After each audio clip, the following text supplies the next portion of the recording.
And their goal, it is not really to solve the solutions, the problem, because once they do that, their source of revenue, their source of income is just gone. You know what I'm saying? Their job is to create more problems in Africa. Just the same thing I talk about NGOs. Once all the issues of Africa are solved, then NGOs, they don't really need to be in Africa. You know what I'm saying? They don't really have to be in Africa because the problem.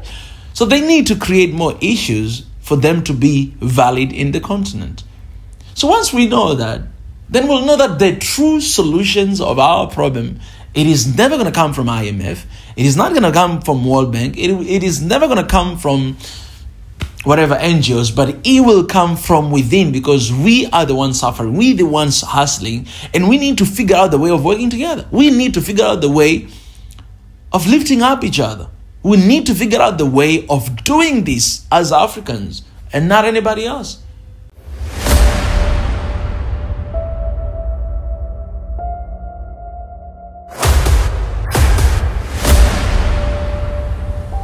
This is the journey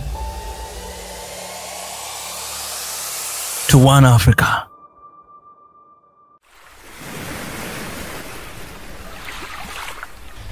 Everybody, Swahili Nation, One Africa, welcome fam. Today I'm here to share with you guys top 10 richest countries in Africa, and this is by GDP per capita, purchasing power parity, PPP, according to the International Monetary Fund. This list came by 2025 by IMF, top 10 richest countries. So before I run down all these countries, I want you guys to take a guess in the comment section. What is your list? I want you guys to write it down, number 1 all the way to number 10. I want you guys to take a guess. I'll give you a second to do that. Well, now you're gonna find out if what you've guessed is right or is wrong. You know what I'm saying? And this is according to IMF. I really don't know what kind of qualification they are taking and using, but one of the things I think is PPP and GDP as well. So here are the top 10 richest countries in Africa by GDP 2025. Let's start with 10. Number 10 is Tunisia, $14,717. Tunisia is number 10. Number 9 is South Africa. South Africa, 16,000 US dollar. And then number 8, wow, number 8 is Libya. Guys, is Libya, 17,597. And number 7 is Algeria. This is 18,342. Number 6 is Botswana. Guys, Botswana, 20,311. And number 5 is Equatorial Guinea. And that is 20,477. Number 4 is Egypt. Guys, Egypt, number 4. 21,608 US dollar.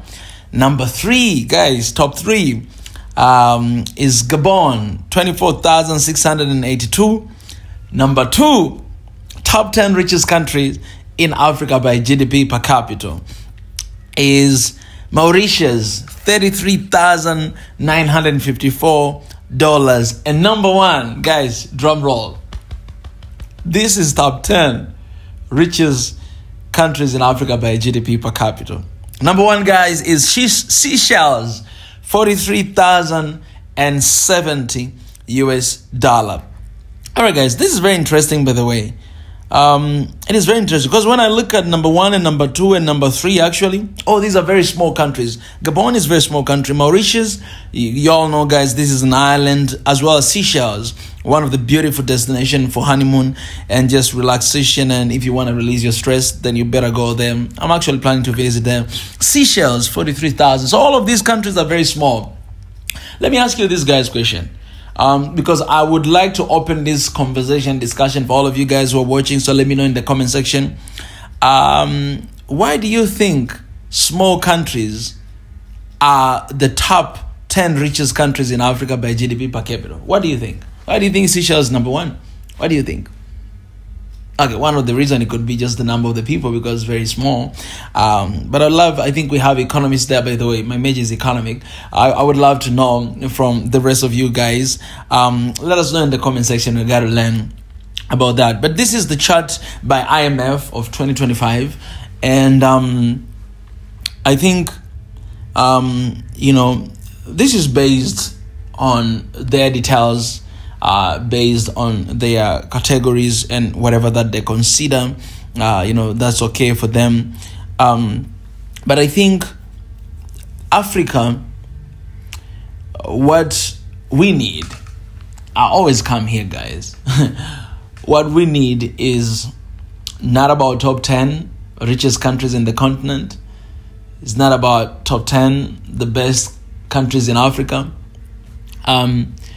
Africa, we don't need separation. Africa, we don't need to be recognized as these are the richest, these are the poorest. Africa, we don't need to be recognized as these are terroristic countries and these are peaceful countries. I think that is not really what we need in Africa. I think Africa, what we need is unity, is what we need to show the world who we really are. Right? I think all of us, we have different kind of historical backgrounds. We have different kind of touristic attractions. We have different good sides and bad sides, you know what I'm saying? And I think what Africa needs to figure out is how can we come together to address these challenges as one people. Because Africa is one people. We're one people. Basically, Seychelles, Mauritius, Gabon, whatever, South Africa, Botswana, we are one people. We are all addressed each other as Africans. We are all addressing each other as Al-Kabulan. And so, I don't know why we don't get to a point where we all come together to address our challenges. We all come together and to try to come with the solution. How can we address these issues? And I think this is the time to do that. And I think this is the right moment to do that. And I think Africans, we have to forget about our nationalism. I'm not saying it's not important.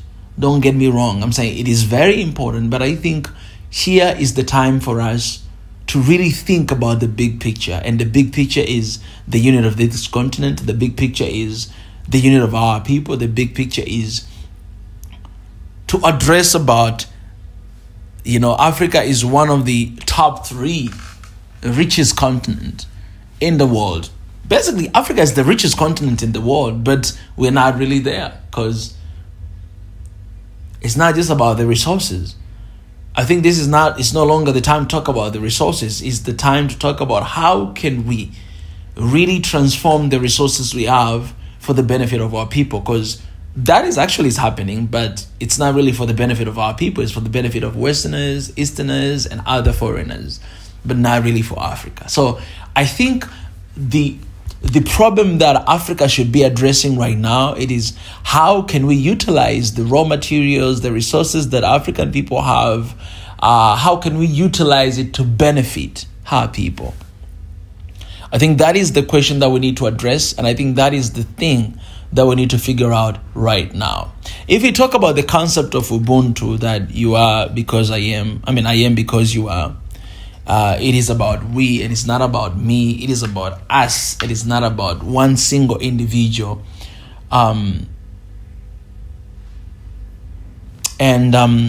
If we get to that point of partnering with one another as Africans and working together as Africans, I believe whatever challenge that is in front of us, we'll be able to tackle them. We'll be able to change them. We'll be able to come up with the African solutions to Africa problem with African money. We'll be able to do that.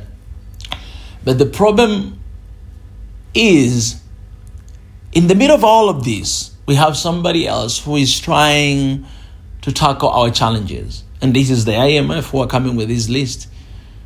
And their goal, it is not really to solve the solutions, the problem, because once they do that, their source of revenue, their source of income is just gone. You know what I'm saying? Their job is to create more problems in Africa. Just the same thing I talk about NGOs. Once all the issues of Africa are solved, then NGOs, they don't really need to be in Africa. You know what I'm saying? They don't really have to be in Africa because the problem. So they need to create more issues for them to be valid in the continent.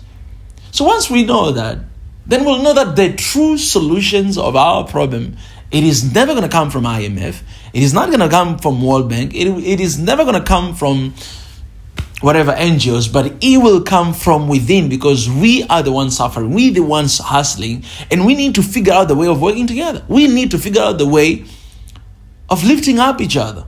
We need to figure out the way of doing this as Africans and not anybody else. We need to figure out the way of finding solutions to our own problems. The influence of Turkey is highly increased in the continent right now. Turkey is coming very fast like China, and Africa is still blind. Because coming to Africa, this is a single country, guys, moving in the continent like crazy. The Horn of Africa, Turkey is basically there, all over the place, everywhere in the continent. The Turkish culture in the continent, it's crazy, man. How is they're gaining their momentum. And Africans, what are we doing? We're just watching. So we might be getting rid of the France problem, but then we open up our doors for Chinese problem, Russian problem, Turkish problem, and all other countries. And that is my worry. That is my concern. I don't like using the word worry. I'm sorry. That is my concern. Because we need to figure out how can we work together as Africans and leave everybody behind. We as Africa, we need to figure our shit out. I'm sorry about the language, but we need to figure our problems out. And we need to address them and we need to solve them before anybody else. Because otherwise we'll be shifting from one colonialist to another colonialist. And by doing that, we will never solve our issues, because their first interest is not to eradicate our problems. It's not to eradicate the poverty in the continent, poverty mentality. No, it is to add and to add to that, so that we can constantly depend on them and never really deal with our own issues. Our issue is not about being helped. Our issue is to help ourselves. Our issues is our mindset. I say this all the time. The three enemies of the continent, first and foremost, is our mindset. Mindset is our first enemy of this continent. Mindset is what caused us to be where we are, and we are still in this state because of our mindset. And if we cannot address our mindset issue, then we're gonna continue to depend on them and nothing will change. So this is the call. In the description, we have a petition called Sign the Petition of One Africa right now. We are advocating for one passport. We're advocating for one army, for one currency. We're advocating for one people. Go, read that petition, sign, and share with somebody else. And a lot of people who are watching this channel, they didn't yet subscribe. So please subscribe as well. Help us out. Share our videos, comment. Join membership here on YouTube, Patreon, PayPal, to support the cause of this beautiful move we do. Appreciate it, guys. I'll see you in the next one.